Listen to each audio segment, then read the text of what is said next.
The geologists in this video describe that the bits of nature are not from millions of years ago, but relatively recent history.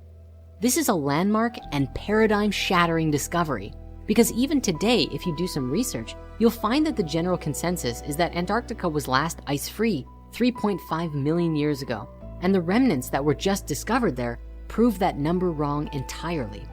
This dramatically changes our perspective of the history of our world. Fragments of nature are found under a layer of volcanic ash, suggesting that a huge volcano or cataclysm of some kind, maybe a comet hitting the Earth, caused a dramatic shift that we're now seeing the remnants of today. Further, I'd like to take a moment to discuss with you the legendary Piri Reis map, an old map drawn by admiral and cartographer Piri Reis in Constantinople in 1513, which describes with remarkable geographical detail the seismic profile of certain portions of Antarctica.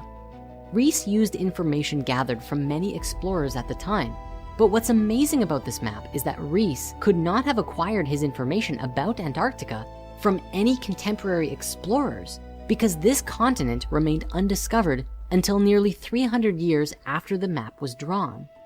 But what's perhaps even more anomalous about this whole thing is that the map depicts what Antarctica looks like under ice-free conditions.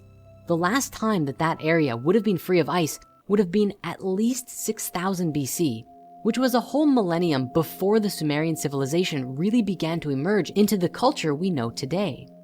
A note on the southernmost section of the map reads, "And in this country, it seems that there are white-haired monsters in this shape and also 6-horned oxen. The Portuguese infidels have written it in their maps."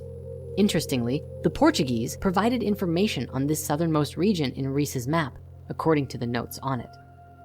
Now, Piri Reis himself left notes that his map was drawn from pre-existing information and maps. However, he himself did not venture any suggestions as to the identity of the cartographers who produced these earlier maps. In 1963, however, Professor Hapgood proposed a novel and thought-provoking solution to the problem. He argued that some of the source maps the admiral had made use of, in particular the ones that were said to date back to the 4th century BC, had themselves been based on even older sources, which in turn had been based on sources originating in the furthest of antiquity. There was, he asserted, irrefutable evidence that the Earth had been comprehensively mapped before 4000 BC by a hitherto unknown and undiscovered civilization, which had achieved a high level of technological advancement.